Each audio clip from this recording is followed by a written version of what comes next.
Now, for a more high-profile case. Judge Walter Lawford, dead in his study. Yelena's already on it, and we need to get processing. No mistakes, not one.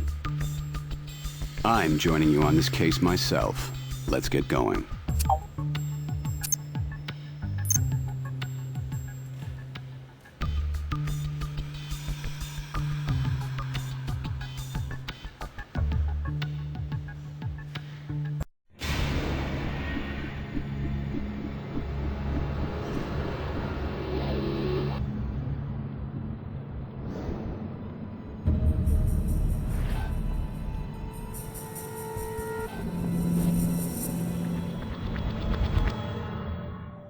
The judge believed in capital punishment. Looks like somebody else did too.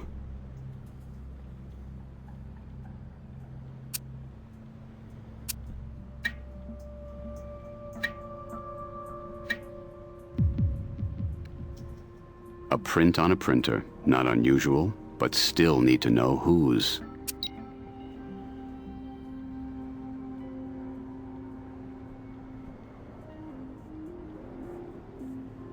Pen's mightier than the sword, but not a gun. Was the judge writing something and got permanently interrupted?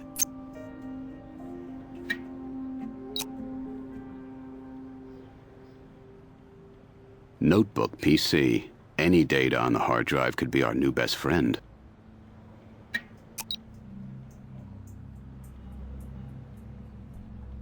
No sign of a struggle. No bruising.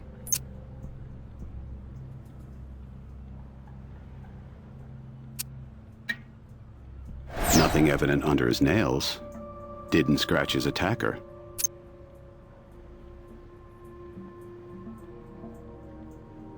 Entrance wound.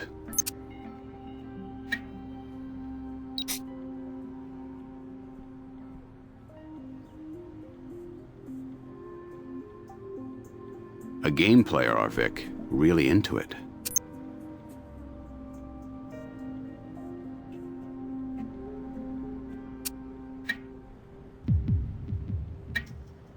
Someone's lucky number.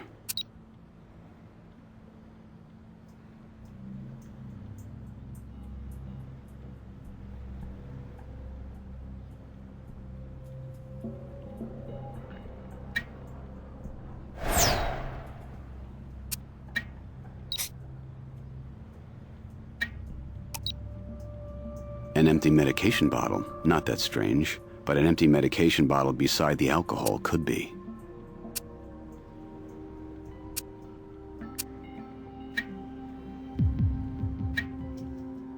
Fingerprints on an empty bottle of prescription medication.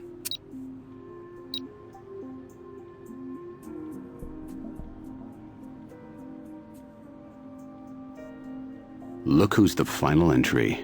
Our favorite criminal lawyer, Donnie Bronson. Let's take it.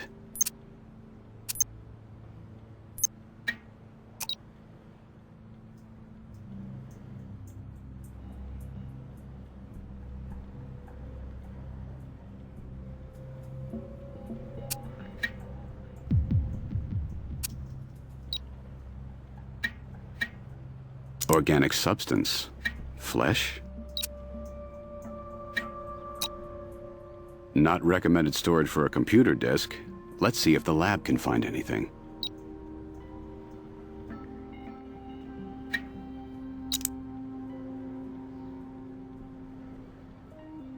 The first thing we do, let's kill all the lawyers.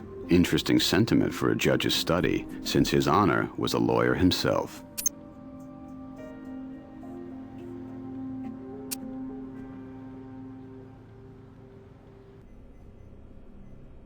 Ah, some breathing customers. How can I help you? Team's on its way to fetch it for you.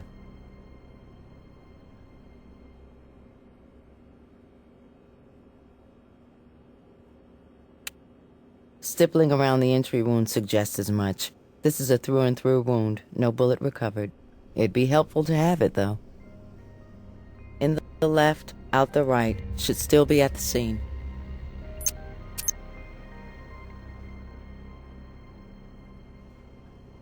18 hours ago, more or less.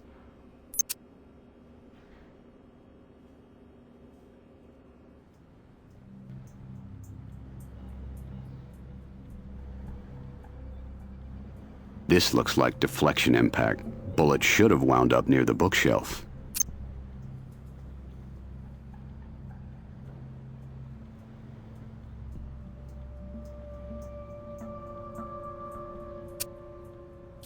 Something embedded here. Bullet travels through and through his Honor's head, strikes the wall, deflects, and hits the bookshelf, embedding itself in this volume.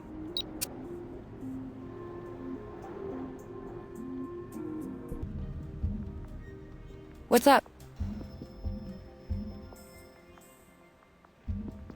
Prints in the computer. Hey, don't mention it. Amplified and graphed that DNA, scanned it into the computer already. Go for it. Scan that print, and the computer's got it. Special link is waiting on the computer. Print's been scanned. It's on the computer. The organic substance is human flesh, all right. Burned. But we can still get DNA. Computer's on it. I see what you see. Last appointment in this book is Donnie Bronson. Smudged ink on this burnt paper. Consistent with any run-of-the-mill ballpoint. Nothing new to report. Hard drive on the computer was encrypted. Can't crack it without reference data from another source. Liquid painkiller, looks like. Might get enough residue to run an analysis. It's in the computer. Sorry, disk's pretty tightly encrypted. Maybe with some related data to cross-reference we could get somewhere. But with a drive and a disk to cross-reference, we're good to go. Check the computer for a cryptogram link and try deciphering the disk data. Bullet's banged up, but determining caliber's still a possibility. Check against other known or collected samples in the microscope.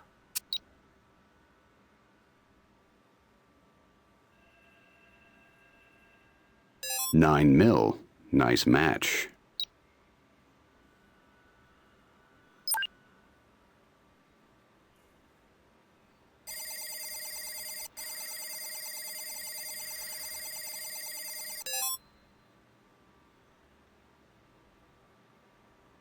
Well, well.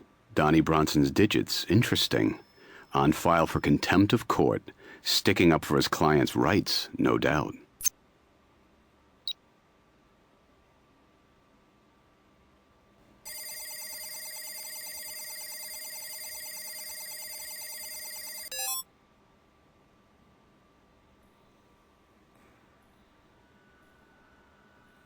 Ron Preston's prints on the roulette wheel?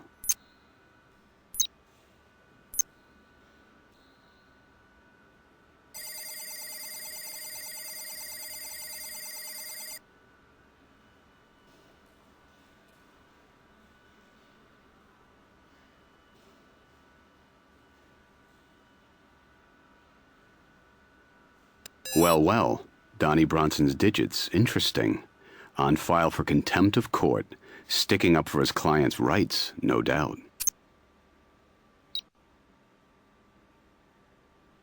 So, Bronson's prints were on both the printer and the pill bottle.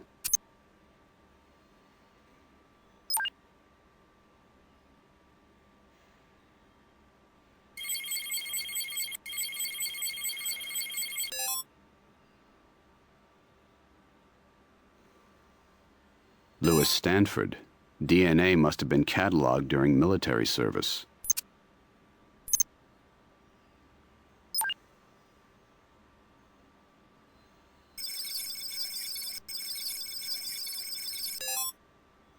Scotch whiskey.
Nice job deciphering this. Interesting message. I can think of at least a few people who would want this destroyed.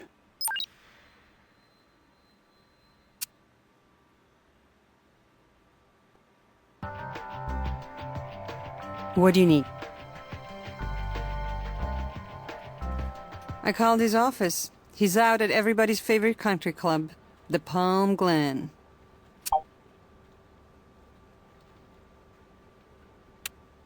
He's a ghost. But I don't mean he hunts houses. He's a writer whose specialty is helping celebs write biographies. He also operates as an agent for other authors.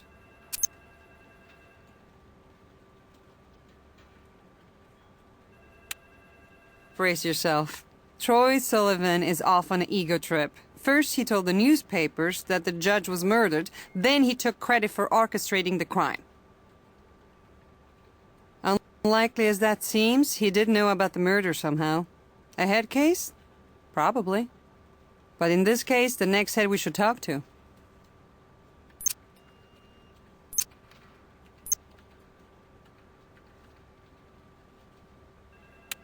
I'll check.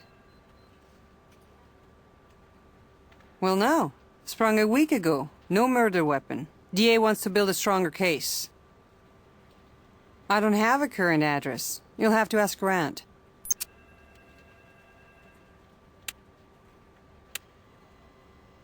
All right. We'll get Delco to conduct the interview.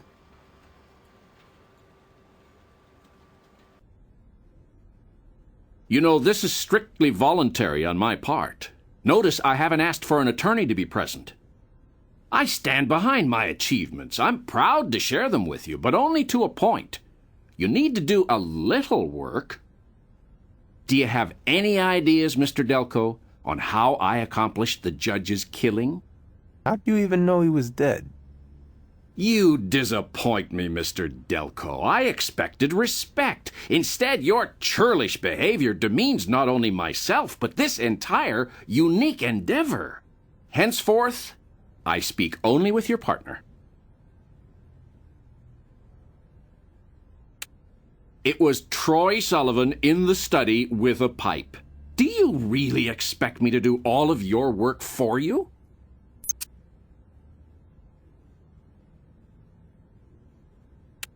Respect and renown. What else is left for me but credit where credit is due? Fame, infamy, if you will? I'm sentenced for life, you fool. What more can you do to me? Give me life plus 99 years of lethal injection? Have at me. But the world will know that even from within a jail cell, I can strike.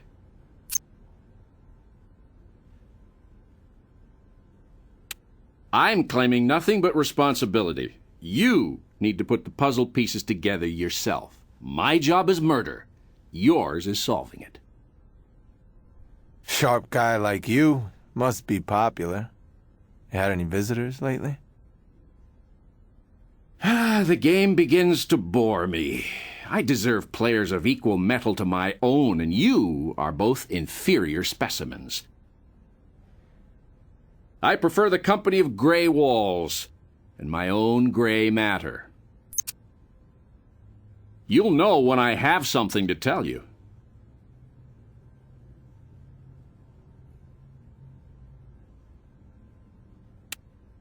Let's look at the prison's visitor logs. Well, nobody. Not a visitor in weeks. Not even his legal counsel. And only one single phone call to that one reporter at the newspaper.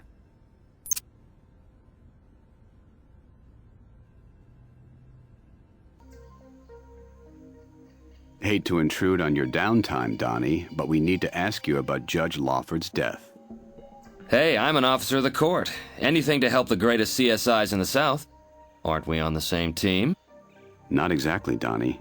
We collect evidence. You look for loopholes. Ouch. But don't expect me to be adversarial, Horatio.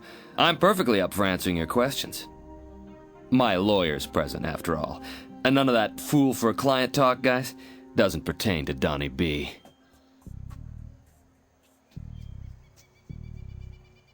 Yeah, I was over there having a look at that so-called memoir he was writing.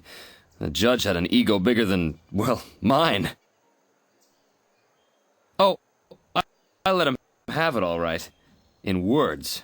Nothing less, nothing more.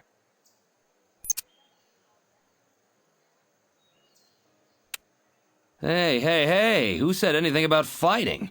We were two attorneys having a discussion. That's par for the course. And I don't mean Palm Glen. The old boy wanted me to sign off on this outrageous manuscript of his, for legal purposes. But he refused to show me the sections that applied to me.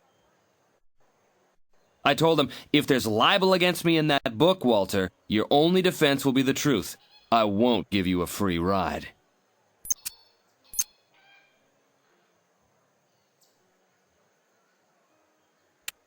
Yeah, and breathing fire and brimstone as always. I didn't touch the old reprobate. What the hell would I have to gain by killing Walter?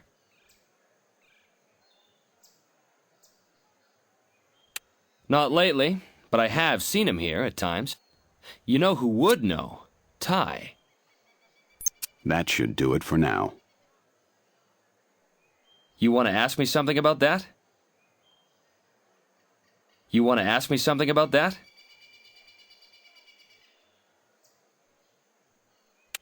Well, you see, Walter was sitting at his desk typing, and he asked me to hand him his bottle of meds. Why wouldn't I?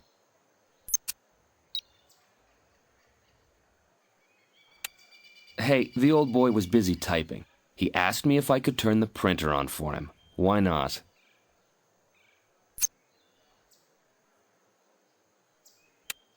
I didn't know it at first, but it was that stupid release he wanted me to sign.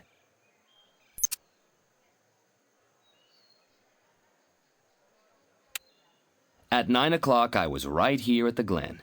That hack, Louis Stanford, was here. He'll confirm it. You know, I want to be cooperative, but this is really starting to drift over the line.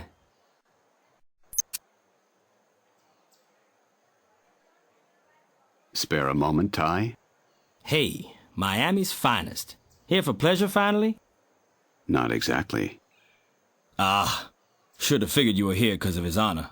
Shame. Word gets around quick in our little Palm Glen soap opera world. Hell, not me. His Honor always paid for the drinks. Booze poured like water, and every damn drop Judge Walter Lawford paid for.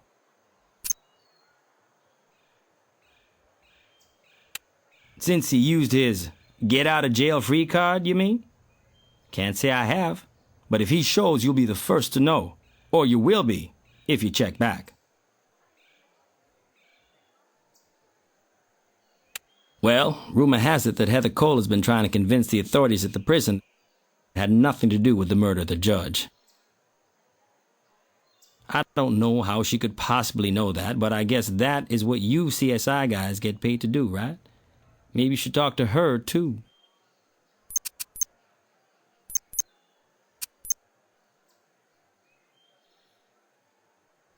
Lately? Nothing really.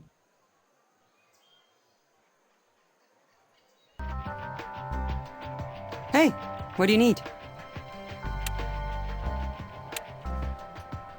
You've got enough now. I can make that happen. We'll get Callie to conduct the interview.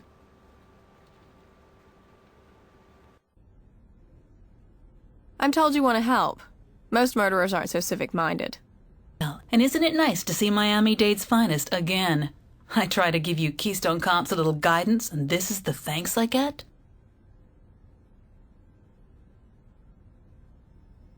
We have TV in here, you know. And when I see taking credit for the judge's murder, I just had to get the word out that he's full of himself, among other things. And now you're here, aren't you?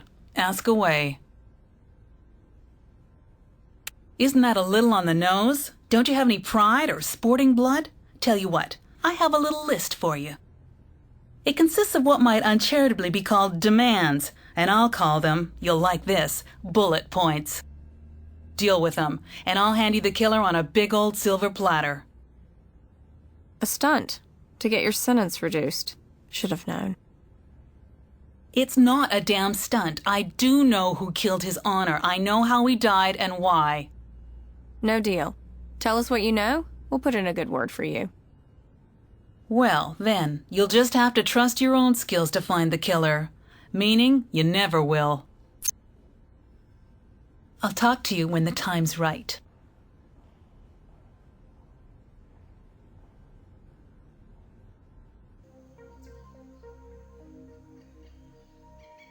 Nothing else right now.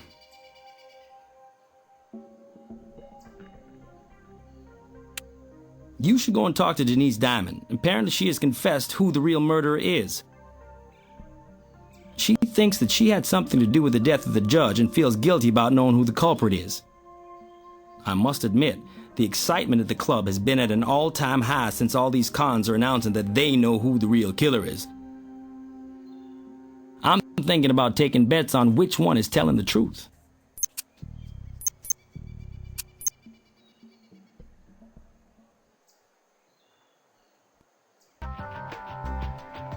Can I help you out in this case?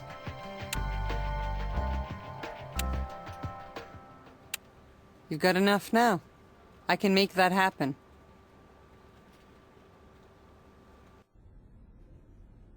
Ms. Diamond, thanks for your cooperation. I agreed to talk to you. Whether or not I cooperate, that remains to be seen.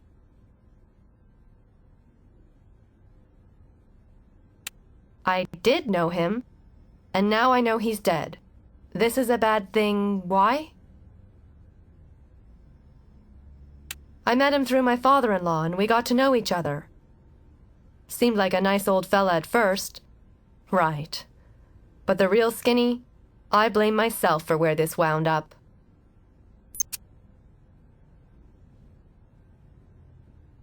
I agreed not to publish my autobiography until after the old boy had departed this wicked world. Only I find out he was writing his own tell-all. Sneaky old snake. Why agree not to publish while the judge was still breathing? The judge was tight with my sleazoid father-in-law. He threatened to make my life miserable if I revealed Roy's dark side in print. And of course, with his connections, his honor could make my stay in jail even more unpleasant.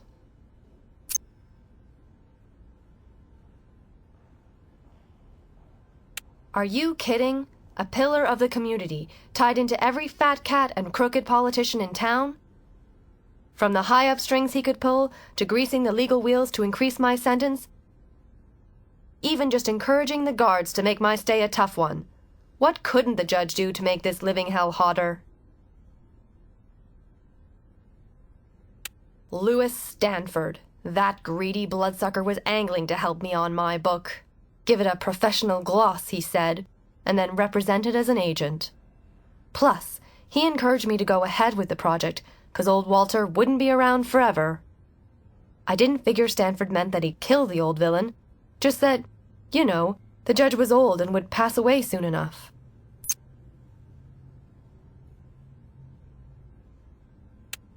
Haven't seen that lizard in days, and I don't care to. If he isn't home, he could be in hell as far as I care. I had Stanford's home and office checked. No sign of him. I believe that's your problem then, not mine. Haven't you bothered me enough?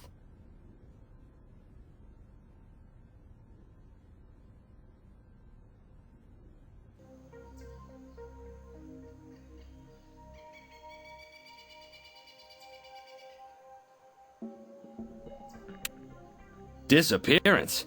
Hey, I wouldn't touch that sleazeball with a pair of those latex gloves. He is one slimy character.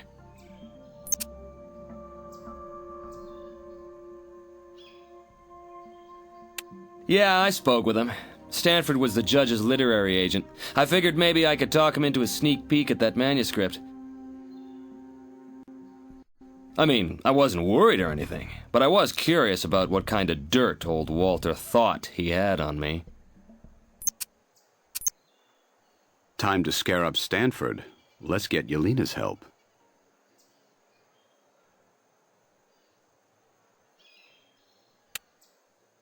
Well, Well, he was always what they used to call a hail fellow well met. A smooth talker with an ornery edge, and yet you'd always feel he was interested in you. Only that last visit, he was on the cranky side, and kind of pale around the gills. Said himself he felt under the weather. That should do it for now.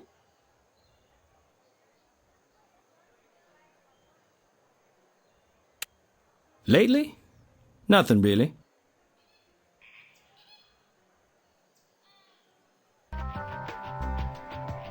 What do you need? Do you believe in ghosts? You should. Stanford is haunting our house. Showed up looking to talk to the CSIs on a case. In the interview room now, shall we? Welcome to Miami-Dade's CSI, Mr. Stanford. Hiding? I haven't been hiding anywhere. I came here for help. I was kidnapped. And I risked my life escaping. I mean, you people have to protect me.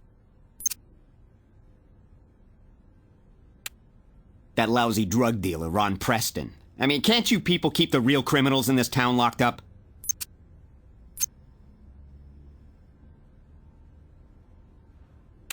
I just walked into the judge's study and saw that sleazeball Preston with his gun to the judge's head, and he shot him. It was terrible, horrible. Preston whirled and came at me, and he's a big man, you know. He just overpowered me, and the next thing I knew, he was stuffing me into the trunk of his car, and he drove me off somewhere. That should do it for now.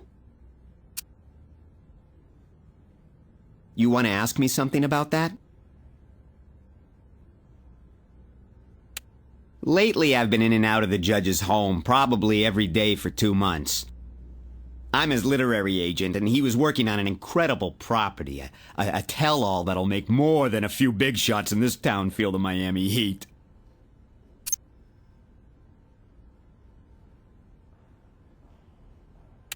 It was probably a disc of the judge's book. We've been trading discs back and forth while I rewrite and expand his drafts.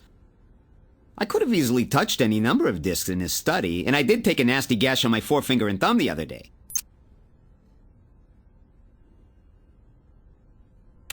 In the trunk of a damn car! I told you that low-life drug pusher Preston grabbed me. I guess selling junk wasn't enough. He had to cross the line into murder. The man is a sociopath. You can't believe a word he says.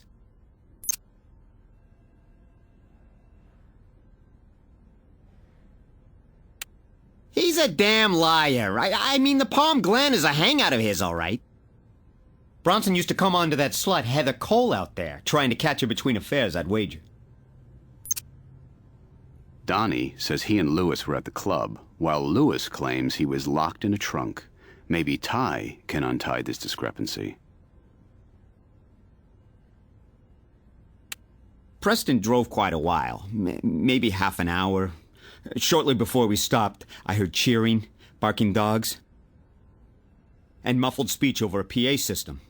Then a bit later, motor sound, boats, and people talking and laughing. Finally, he pulled over. When he opened the trunk, I could see we were in a secluded place, lots of trees and bushes. He was going to kill me, so I jumped at him. He hadn't bound me or anything, must have thought I was a damn pushover. Anyway, I knocked him down and started running and soon found myself at the Olympic overpass. I got my bearings and came straight here. On foot. Well, quite a story, Mr. Stanford. But then, you are a writer.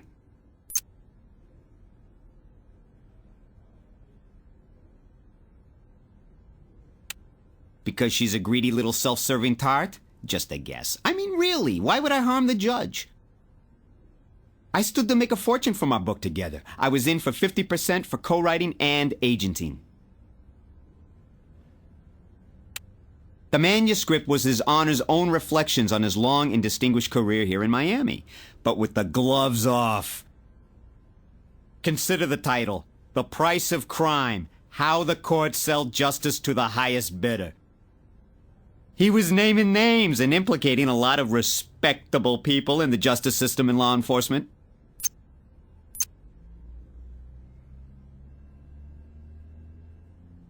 Frankly, the judge kept that from me. He used pseudonyms in his early drafts, though I could make educated guesses.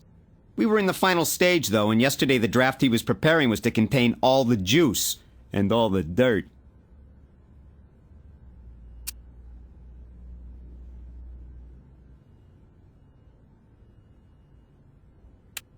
Let's check. Only one, but an interesting sidebar. That's not far from the Cole homestead. Maybe a mile? Heather Cole's address is in play? Too convenient.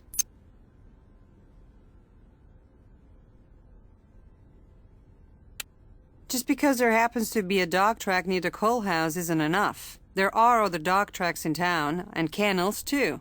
You want a warrant? I need more corroborating reasons.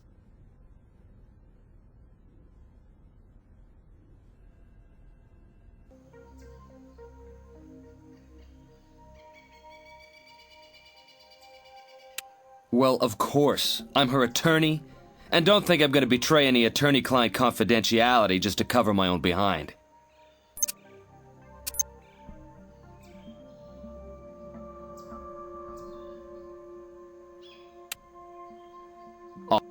All right, now you've done it. You crossed the line. I cooperate, I do what any good officer of the court would, and try to give you the benefit of my... Damn, back off. Well, according to a document we recovered, you've bribed and tampered with juries. I'm not gonna dignify that insult with a response. That should do it for now.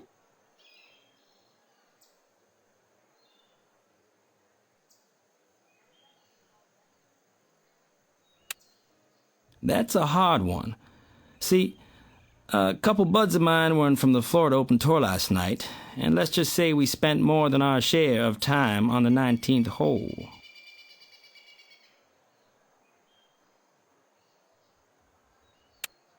Whoa, I don't even remember seeing them. Might have been here. Think they were. Maybe over at his honor's table.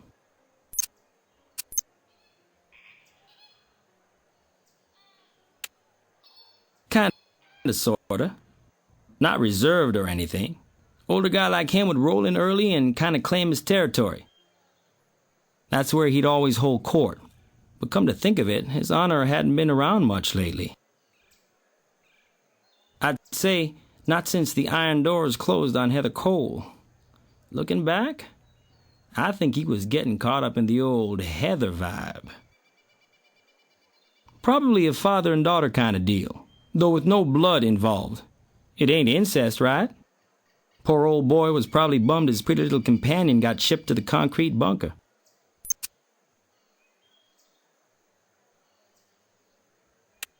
Sure, they were way chummy.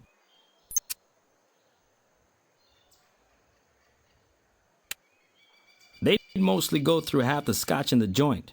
You know, not every female has the kind of appreciation for scotch that Heather had, or tolerance either.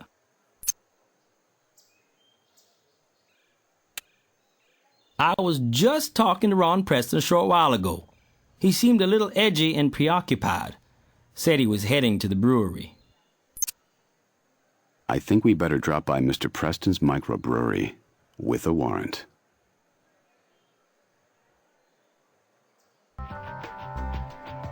Hey, what do you need?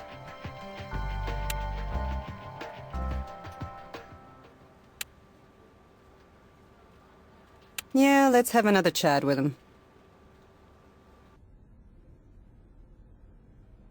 Let me get this straight. You're asking me if I've spent time with my attorney? I'm gonna have to say yes on that one, to the extent I spend time with anybody while I'm in lockup.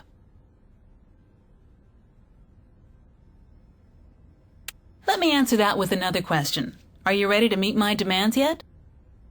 But regardless, I will say that, in the abstract at least, I would hardly be inclined to incriminate the man who's trying to get me out of here. How should I know if Ron was at my house? Be glad to check for you, if you want to let me out of the cell I've been in day and night. I'll talk to you when the time's right.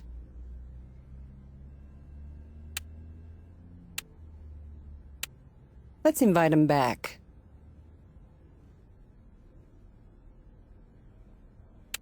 That's two questions, really. Yes, Ron Preston is a tool, but did I encourage him to kill the judge? I hate to encourage you people, but frankly, you're right. Though in all honesty and humility, doing such didn't tax my abilities. Ron Preston was more than eager to dispose of his honor.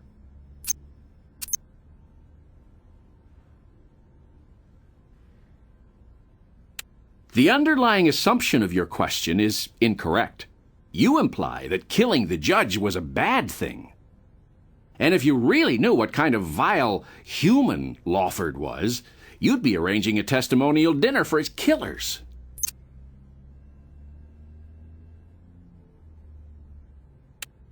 Really? Do I have to do all your thinking for you? Think, people! I have worked as a criminal psychologist and accordingly have many acquaintances in the Miami justice system. And B, the judge, for all his malfeasance, possessed a formidable intellect, which of course drew the two of us together, since he was one of the few people in this sun-bleached corpse of a city on my intellectual level. Furthermore, the judge was a most industrious man, perhaps a touch less so now. Death does tend to slow one down.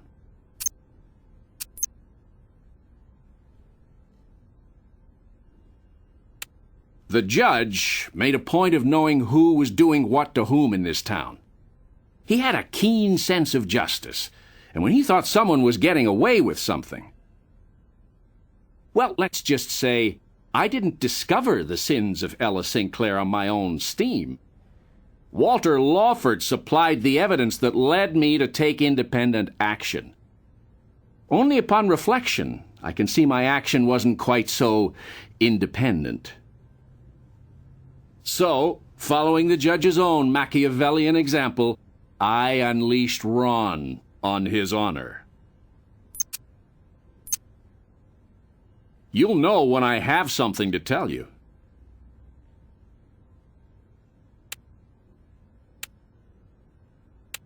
You got your warrant.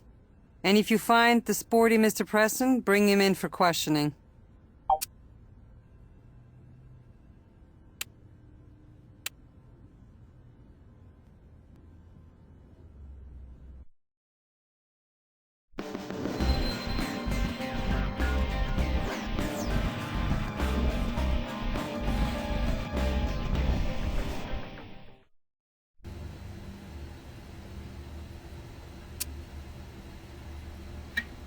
Anyone remember seeing our friend Ron smoke a cigar?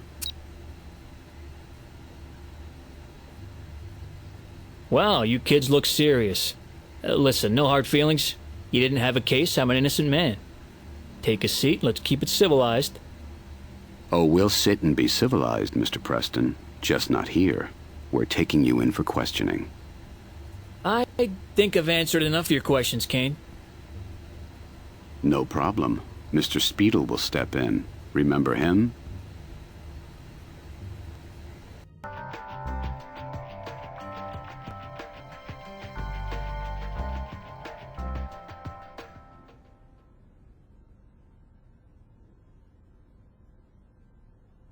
You want to ask me something about that?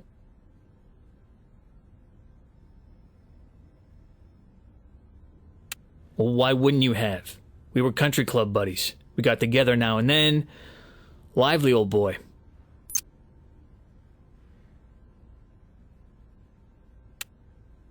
Talk sports mostly, occasional round the golf. But he gave me some informal legal advice time to time.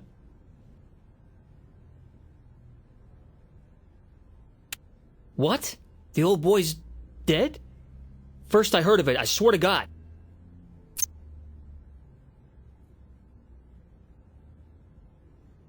Say what? You mean the ghostwriter guy? I know who he is, but I never met him, let alone... Are you high? Funny. He claims that you know him quite well. Well enough to have abducted him, which would imply that you've also met. Look, he can say whatever he wants. I assure you that I've never met the guy. Scout's honor.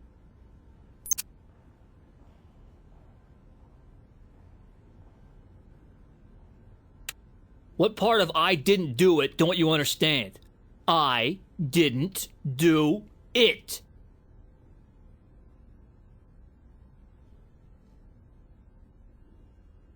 Maybe because I wanted to, because I was hoping to, even planning to. You see, Troy and I were in lockup together. We'd known each other before. He'd been my psychologist. You people are aware of my drug problem. I was detoxing the hard way, really at loose ends, and I was convinced the judge had manipulated me into committing murder. And I wanted the SOB dead. I shared my outrage with my supposed friend, my faithful confidant, Troy Sullivan, who helped me conceive a plan to sneak into the judge's home and carry out a death sentence.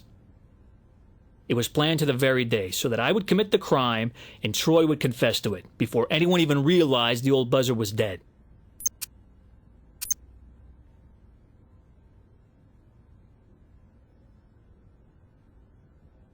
But the judge wasn't. I was to kill Lawford on the 13th. You know, Friday the 13th, not the 12th. Where's the poetry in that? And Troy didn't start bragging and spouting off about the murder till the 13th.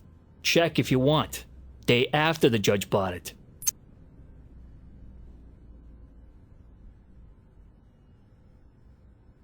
No, actually.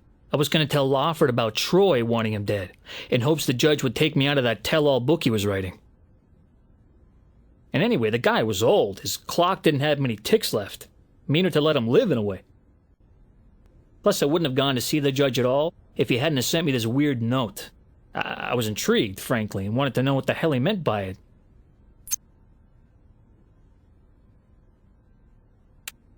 You gotta understand, to the judge, life was one big game. And even now I have this weird feeling I'm just his damn pawn. As for the note, all it said was Black 17. Take it. It's all yours.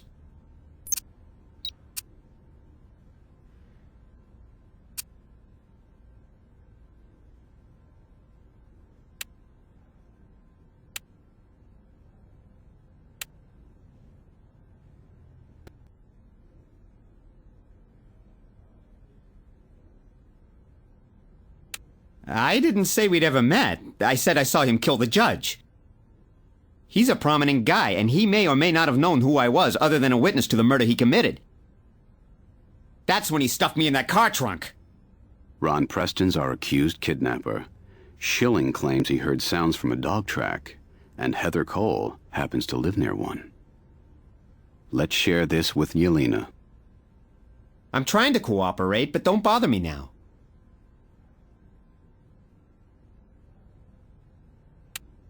A racetrack near the home of Heather Cole, who claims to know who killed the judge?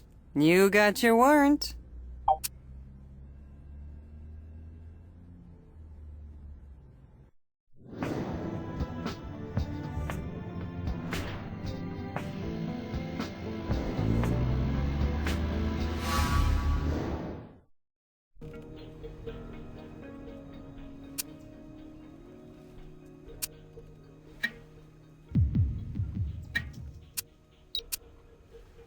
Fingerprints. Think the judge would mind us taking a sample from him?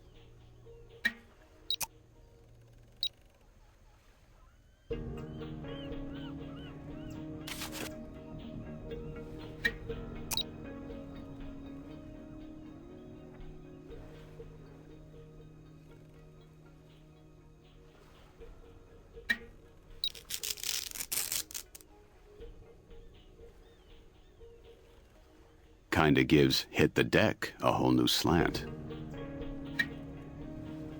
Apparent skin sliver pinched here. Lab will tell.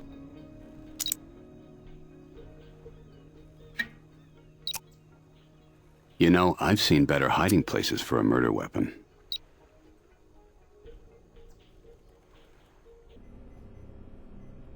What now?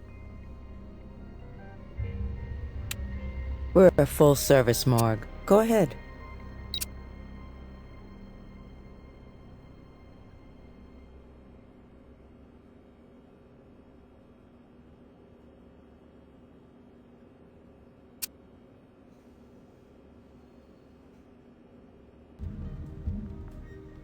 Hey.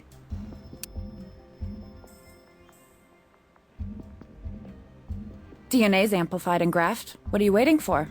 Computer's got it. Prints in the computer. Hey, don't mention it. Hey, first footprint of the day. They often lead in some interesting direction or another. DNA scanned and waiting in the computer for you. Scan that print, and the computer's got it. Can't come up with anything else to do on that. A color, a number. Do you know what it's referring to? Puts you one up on me. Sorry, gang, but no thanks. I'm on duty. Very funny, Valera. Now, what can you tell us about it? Well, if this is proof of a murder, it's 90 proof. Cromartie Scotch. 30-year-old, fine, single malt Scotch whiskey. Very smooth and very expensive. 9 mil. We'll run the serial number, see if there's a rightful owner. I've also had the firearms examiner fire off a round to make a ballistics comparison. We'll let you compare it to other samples.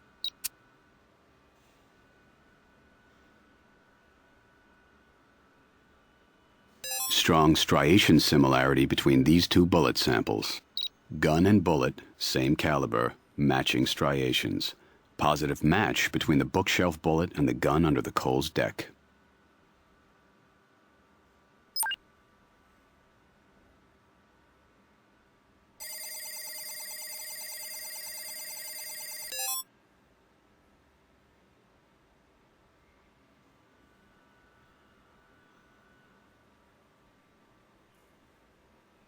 I'm not sure any of these match.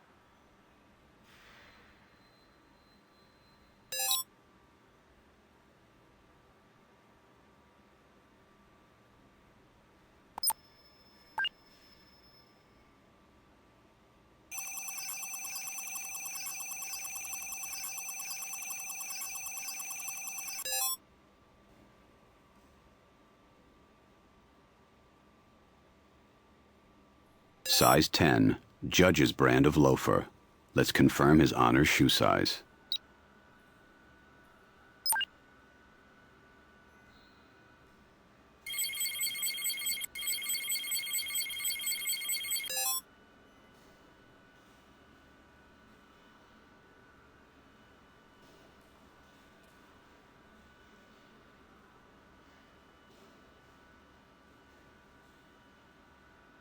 I'm not sure any of these match.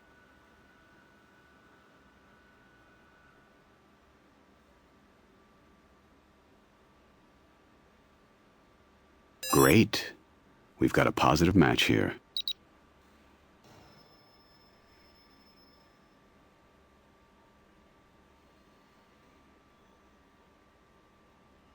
The DNA is Stanford's? How did a piece of Stanford's skin get on the gun? The gun the Ghost Rider says Preston used to kill the judge.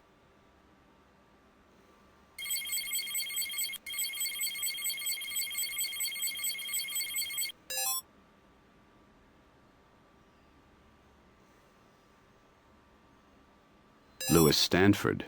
DNA must have been cataloged during military service.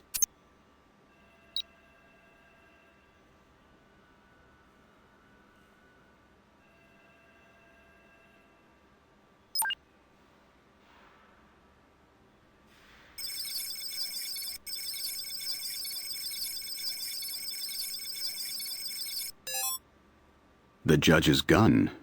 Was our jurist taken down by his own gavel?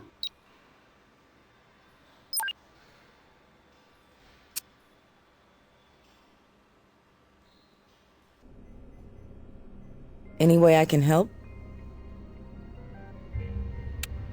Just finished taking measurements. The judge is a perfect size 10.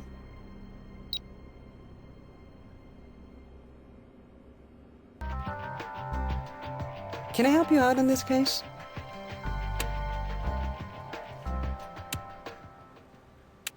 Let's invite him back. I'm trying to cooperate, but don't bother me now. You want to ask me something about that? Well, I don't think you did. In fact, I know you didn't, because I never touched a gun in my life. Even in the military, I was stuck in communications. Lewis, you can either lie and go down for murder, or tell the truth, and maybe write yourself a happy ending. Go down from... You can't put me in prison. I'm 90 pounds dripping wet. I'd be ravaged. I'll be somebody's little jailhouse plaything. You may come up with some exciting new story ideas. Look, I didn't kill him. I really didn't. But I did shoot him. You see, when I came into the judge's study, Lawford was already slumped at his desk. When I saw the suicide note, I knew it would undermine book sales disastrously. A tell-all memoir by an unstable old coot who took his own life? Who would buy that? And then it came to me. A murdered author slain to avoid the truth from coming out, and then for the book to be published and the explosive truth to come out anyway. Well, I flew into action, tossed the suicide note into the fireplace, tried to grab the computer disk from it, but it was hot as hell, and I dropped it. Thing was mostly destroyed anyway. And I took the judge's gun from the desk drawer and shot him in the head. Is it a crime to kill a corpse? Abuse of a corpse is illegal in Florida, Lewis, but we'll consider those charges after our investigation is complete.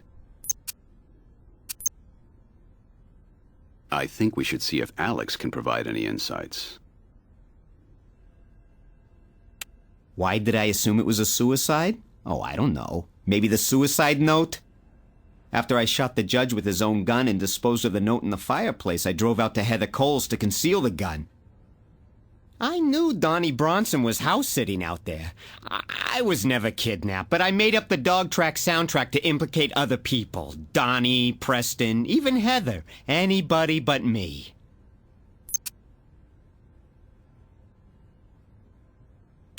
Sales would have been devastated by the judge stopping his own clock. Look, when you write an expose accusing all sorts of folks of doing mean, evil, nasty things, you damn well better have your own head screwed on straight. Suicide is a screwball's way out. Who wants to buy a book by a lunatic?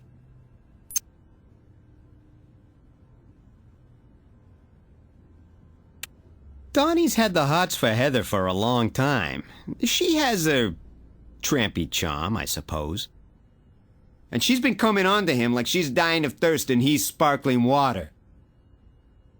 I warned Donnie about getting involved with the woman in prison. He said not to worry. She wouldn't be inside much longer. I'm trying to cooperate, but don't bother me now.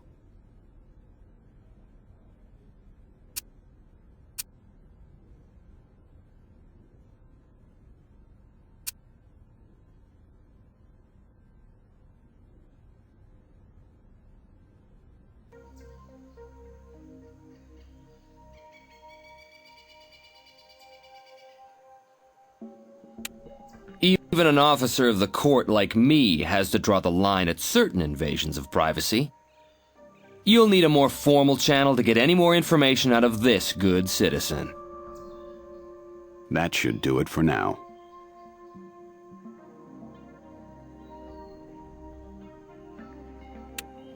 Lately?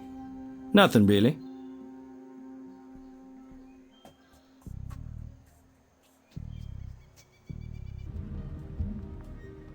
Yes?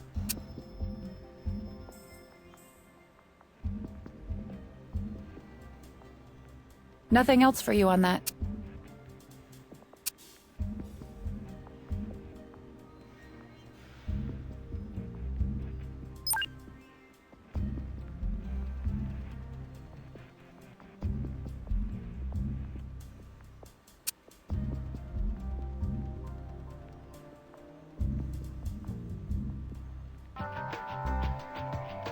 What do you need?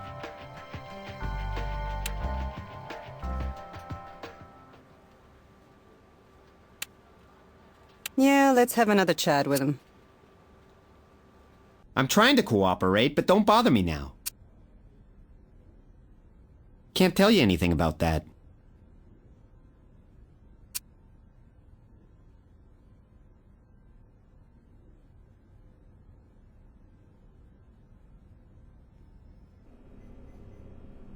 What now?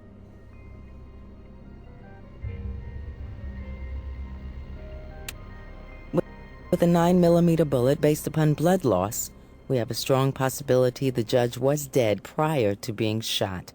Best guess? 2 hours before.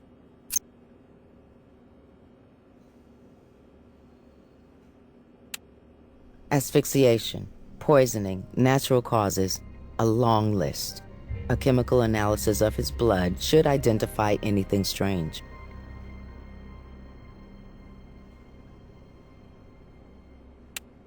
Well, I got to know the judge much, much better while you were gone. You see, he was dying, sitting right on the edge of the abyss in last stages of terminal cancer. Enough of that stirred in his coffee?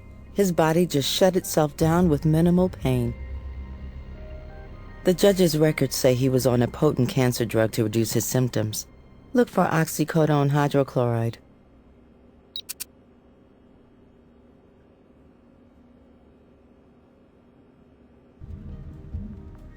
Hey. Check the computer. I've set up a special search link for you. No problem.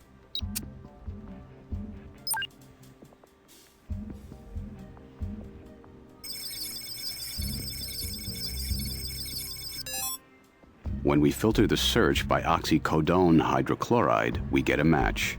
Enough concentration to kill. Donnie could have overdosed the judge with his honor's own meds. Their claims to know it all. Does that include the judge's poisoning? Let's ask her.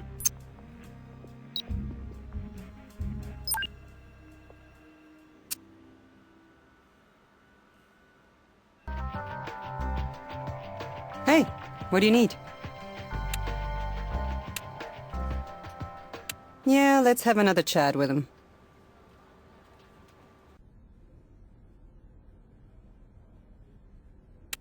A girl needs a shoulder to cry on every now and then, and Walter's shoulder was one of them.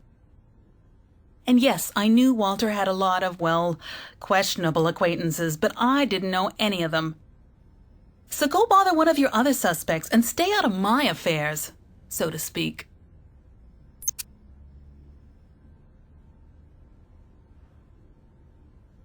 The judge, Walter, he was the one who told me my husband strayed.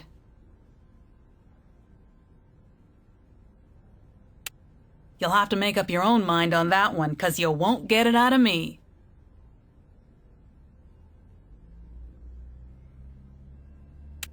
My real relationship? He's really my attorney, and you have no right to pry into confidential attorney-client conversations. He's been your only visitor, and you've reportedly been affectionate. Did Donnie tell you the judge wasn't killed with a gun?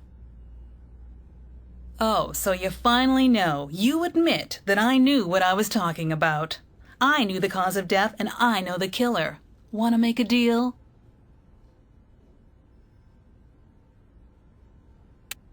Hey, one way or another, I want a reduced prison sentence.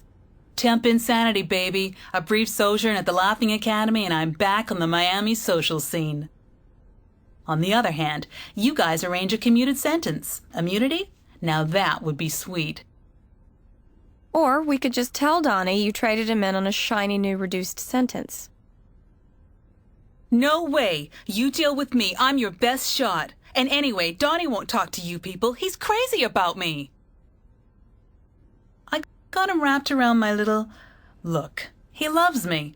He can't talk to you. He just can't. He won't have to. You just said it all.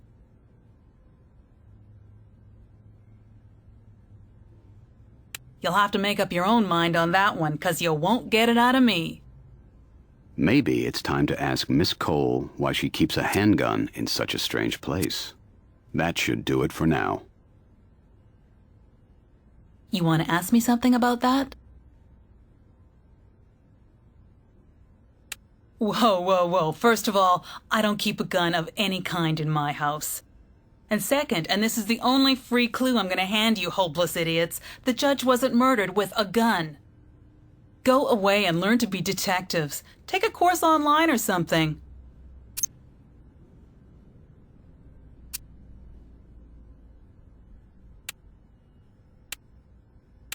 Donnie's prints all over the study. Toxic levels of the judge's prescribed meds in his bloodstream. Louis denies being with Donnie at the country club. And now lovely Heather slips up and implicates Donnie as the murderer. Quite a bow you tied around this warrant.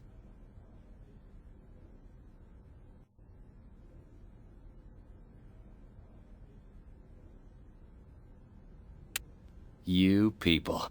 Just one fishing expedition after another. Of course Heather didn't help me. How could she help me do something I didn't do?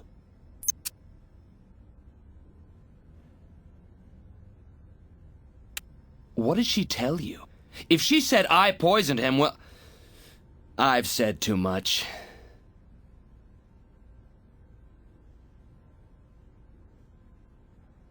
Look, you've got to understand. This is not an attorney-client situation anymore. I'm leveling with you. That crazy witch has been pulling out all the stops, throwing herself at me, promising me every kind of... Well, let's just say she hated the judge and was willing to do anything to get me to... Yes, to kill him. She thought poisoning would be the easiest, safest route.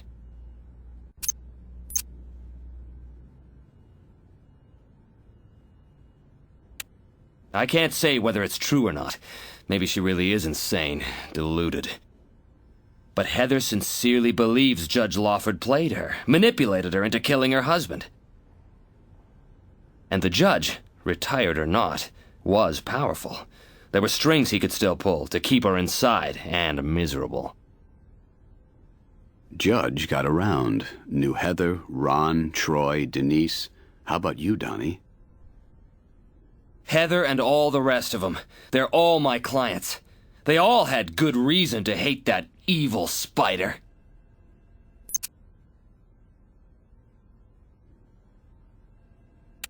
I don't believe anything I'm about to tell you violates my duty to my clients.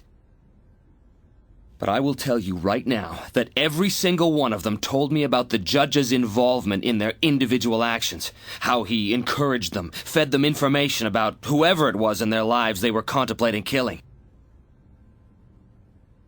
Whether his honor could have been legally, literally taken in for conspiracy... Well, let's just say that he was a master manipulator, and no one in this town knew the ins and outs of the law better than Judge Walter Lawford. As for me... The judge had information that would ruin my career. I could be disbarred. I went to the judge's house that evening to try to convince him not to publish his manuscript, not without removing these slurs against my clients and myself. Only they weren't slurs. They were the bitter truths. You have to believe me. Despite it all, I had nothing to do with Judge Lawford's murder. The judge was a consummate game player, Donnie. Witness his mind games with you and your 4 clients, each of whom he steered into committing murder. But you got the honor of his endgame. Lawford asked you to hand him his meds, requested you turn on his printer. Then when you left, he burned some key effects, spiked his own drink with an overdose, leaving you framed for murder. You may not think much of my ethics, but I'm telling you, even though it helps me, you can't search the homes of my clients without going through proper legal channels. Nothing else right now.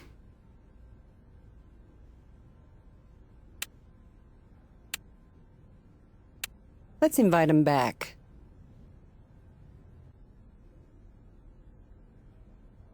Well, the judge knew I was playing Donnie. And his honor made a real point of me not mentioning to Donnie that he, that is the judge and me, that we were tight, although I told Donnie anyway. Now looking back, I can see how maybe the old boy was playing me. I'll talk to you when the time's right.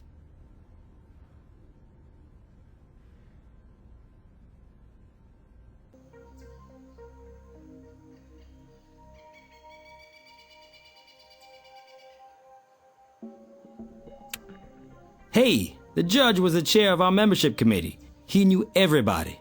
Matter of fact, the judge got Ron a complimentary 1-year membership.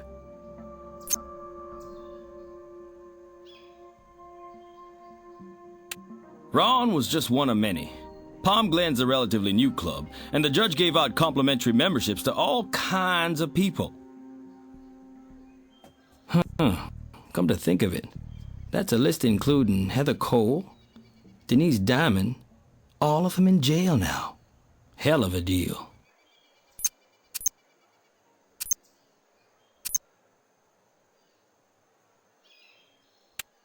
Lately? Nothing really.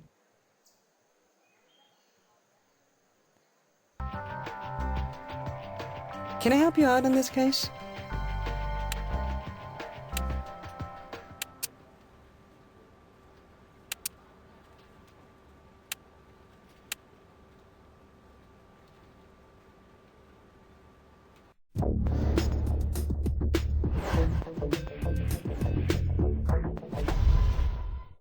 Just the way we left it. We processed this place. No way we could miss a mucus-smeared tissue. Somebody is playing games.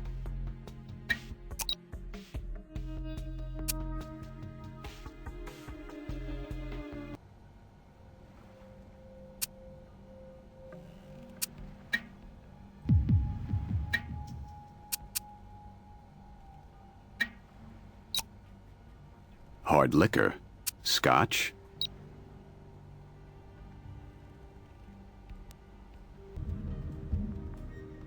Yes? Print's been scanned. It's on the computer.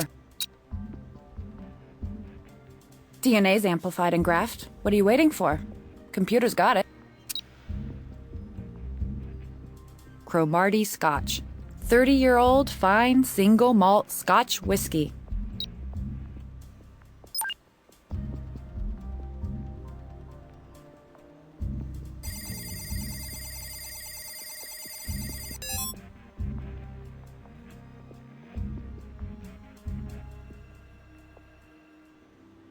Don't quite have a match there.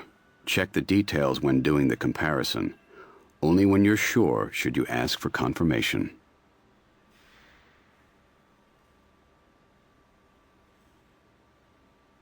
I'm not sure any of these match.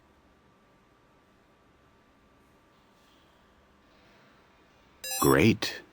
We've got a positive match here.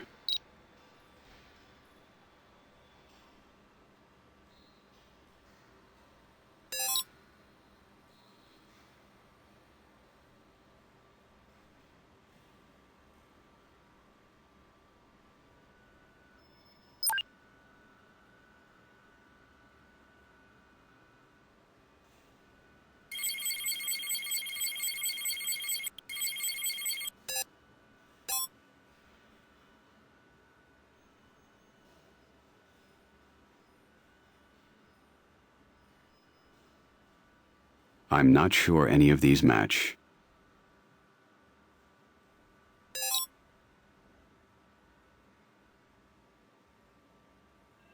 About time for some straight answers from Troy Sullivan and Denise Diamond.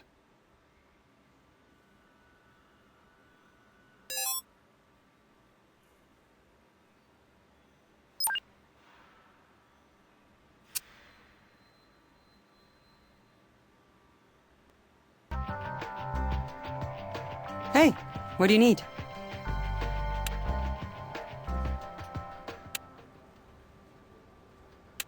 Yeah, let's have another chat with him. I don't see how. All he did was talk about old cases and various unsolved crimes.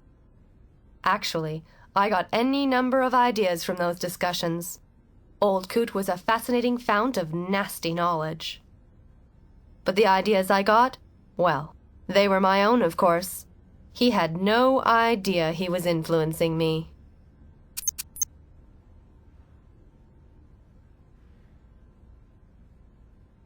Funny you should ask that.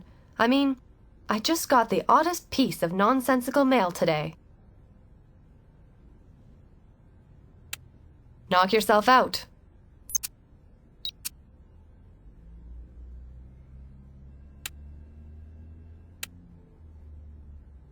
Let's invite him back. The 13th. I can even tell you the exact time, 6:30 p.m.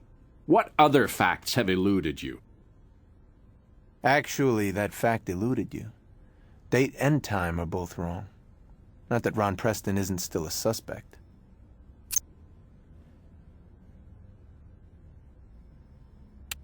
I resent that implication.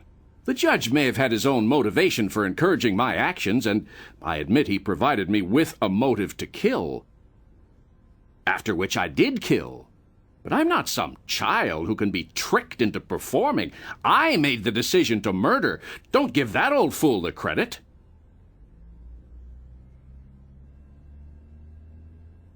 I've received hundreds of letters from my supporters, but yes, one didn't have proper markings, return address, and so on. Had just some stupid 3-word note in it. Meaningless.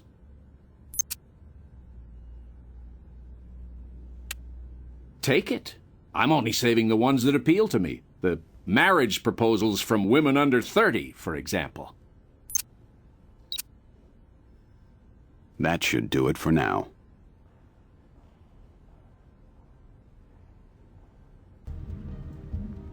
What's up? Nothing new to report. Nothing else for you on that.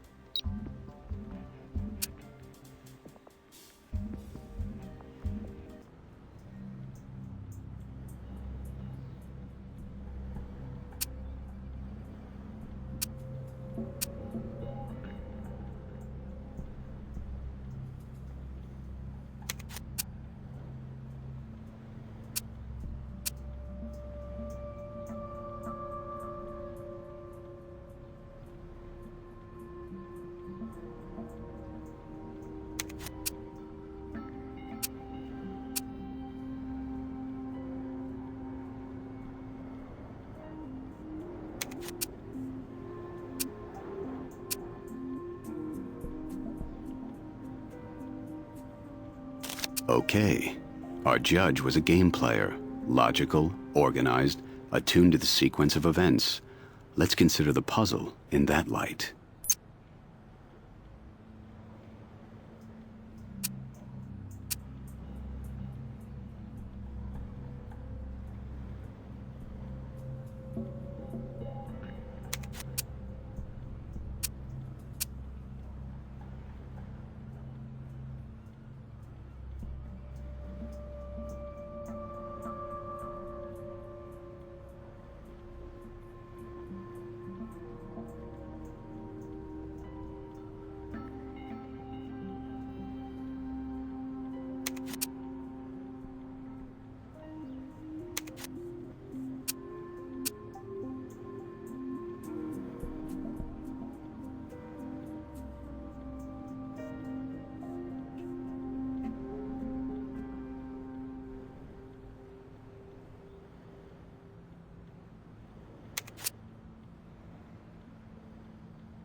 Hear that?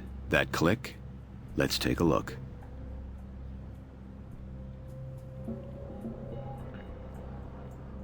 Secret compartment.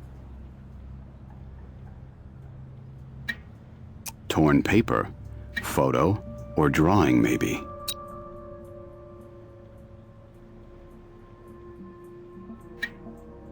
Blood and DNA. Always helpful.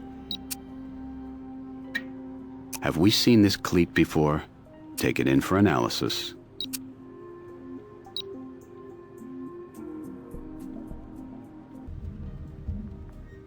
Yes?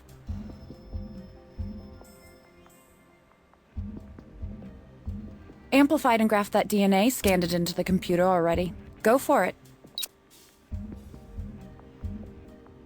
Torn up photo? Sounds like a job for the assembly table. It's all yours. Can't come up with anything else to do on that.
My tongue will tell the anger of mine heart, or else my heart, concealing it, will break. Cryptic words from the Taming of the Shrew, but what if we take them literally?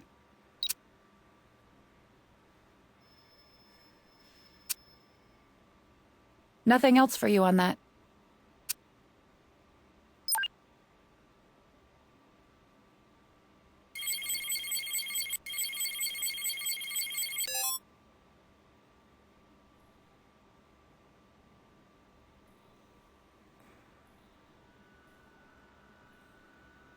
Finally, we found a murder weapon from the fake nightclub killing.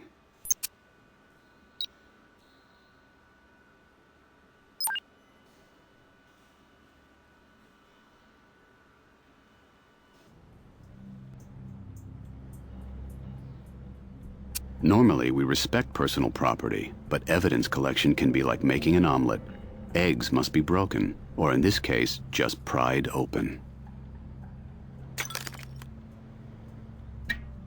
I have a feeling the judge wants to talk to us.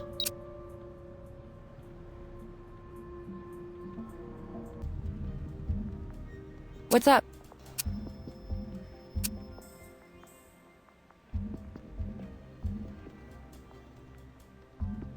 A videotape. I'm pretty sure I can process that for you. A very tricky procedure. Everyone ready for this?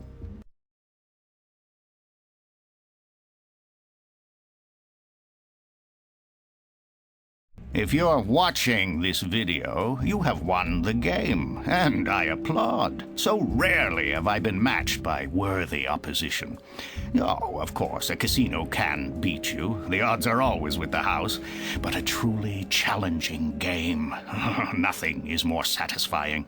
And this game, this game, it's more than just satisfying. It's meaningful. Over the years, I have witnessed the justice system grow soft. Criminals pampered, victims at the mercy of shysters like Donnie Bronson. Bronson represents to me everything that is wrong with our legal system. A smooth, high-paid mouthpiece whose glibness can free even the most blatantly guilty client. In recent years, I watched as a number of obvious murderers slipped through the system here in Miami. When I learned from doctors of my own personal death sentence, I decided to spend my final months dealing out justice where our courts had not. I invited 4 of Bronson's clients to become members of the Palm Glen Club, where I could befriend them and give them an opportunity either to prove their innocence by resisting my subtle suggestions, my maneuvering them toward murder as a solution to their current problems, or to resist the devil's whispers. None of them resisted. And I made certain their victims were themselves criminal or in some way evil sinners. And of course, now Bronson's 4 clients face punishment. Well deserved. Though, I fear, if you played my game and won, Donnie Bronson will not join them. Although when my book is eventually published, as it will be, when in several months a duplicate of the computer disc turns up at my publisher, Donnie B. will be disgraced and likely disbarred. And now, I must carry out one last sentence on myself. For I, too, am, in my modest way, a criminal mastermind. And as Horatio Caine has no doubt reminded you, I've always believed in capital punishment. Cheers.